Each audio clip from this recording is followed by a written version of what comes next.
Saya Zikra Bagaskara dengan Intalan 09. Di sini kami akan menjelaskan terkait karbohidrat dan turunannya dalam beras. Selamat menyaksikan. Sebelum memasuki penjelasan mengenai karbohidrat dan turunannya, jadi beras sendiri itu adalah biji hasil penggilingan padi atau organza sativa yang merupakan salah satu sumber utama karbohidrat kompleks. Beras mengandung pati yang memberikan energi bagi tubuh dan menjadi makanan pokok bagi sebagian besar penduduk dunia. Selain karbohidrat, beras juga mengandung sedikit protein, vitamin B, dan mineral. Karbohidrat dan turunannya dalam beras yang pertama yang ada glukosa. Glukosa merupakan gula sederhana yang menjadi bahan dasar pembentukan pati dalam beras. Banyak molekul glukosa yang terikat satu sama lain membentuk pati yang sangat penting untuk tekstur dan kandungan energi pada beras.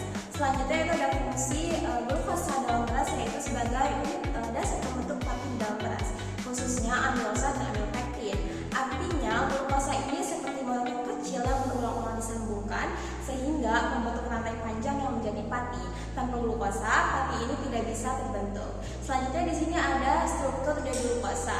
Nah, gula sederhana ini berbentuk cincin 6 anggota yang memiliki 4 atom karbon kiral. Dalam beras, glukosa ini akan membentuk unit dasar penyusun pati seperti amilosa dan amilopektin melalui ikatan glosidik. Saat dicerna, pati dipecah menjadi glukosa yang digunakan tubuh sebagai sumber energi utama. Selanjutnya ada amilosa.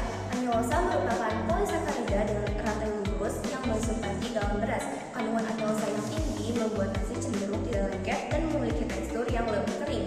Jadi amilosa itu berperan penting dalam menentukan tekstur nasi. Semakin tinggi kandungan amilosa dalam beras, maka nasi yang dimasak akan cenderung perak, artinya butiran nasi lebih terpisah dan tidak lengket. Hal ini dikarenakan amilosa memiliki rantai lurus yang membuat nasi tidak mudah menempel satu sama lain. Terdapat struktur amilosa.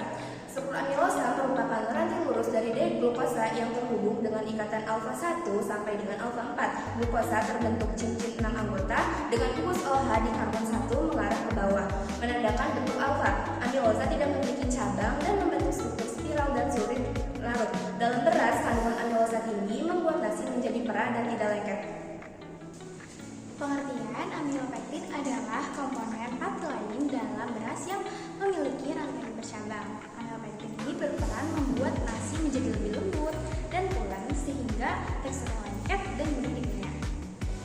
Fungsi amilopektin ini memiliki rantai bercabang yang membuat nasi itu menjadi lebih pulen dan lengket. Kandungan amilopektin yang tinggi biasanya ditemukan pada beras ketan, sehingga nasi dari beras ini terasa lebih lengket dan empuk ketika dimakan. Nah, ini gambarnya. Struktur dari amilopektin adalah polisakarida penyusun pati dalam beras yang tersusun dari unit-unit D-glukosa. D-glukosa ini terhubung melalui ikatan alfa 1-4 pada rantai utama dan ikatan alfa 1-6 pada titik percabangan. Struktur ini membuat amilopektin bercabang dan lebih mudah larut dalam air. Dalam beras, kandungan amilopektin ini sangat tinggi, menghiasi nasi yang lebih pulen, lembut, dan lengket setelah dimasak. Selanjutnya pengertian ikatan glukosidik adalah ikatan kimia yang menghubungkan molekul glukosa tersebut sehingga dapat membentuk rantai panjang polisakarida seperti amilosa dan amilopektin. Ikatan ini sangat penting agar pati dalam beras bisa terbentuk dan berfungsi dengan baik. Untuk fungsinya, ikatan glukosidik adalah ikatan kimia yang menghubungkan molekul-molekul glukosa tersebut sehingga dapat membentuk rantai panjang polisakarida seperti amilosa dan amilopektin. Ikatan ini sangat penting agar pati dalam beras bisa terbentuk dan berfungsi dengan baik. Nah, ini gambarnya. Struktur ikatan glukosidik adalah ikatan antara molekul glukosa dalam pati beras. Ikatan ini terbentuk antara karbon 1 dan karbon 4 atau alfa 1 sampai 4. Dan ikatan alfa 1 sampai 6 tergantung jenisnya. Ikatan ini menyusun rantai polisakarida seperti amilosa dan amilopektin yang menentukan tekstur nasi setelah dimasak. Cukup sekian penjelasan dari kelompok A.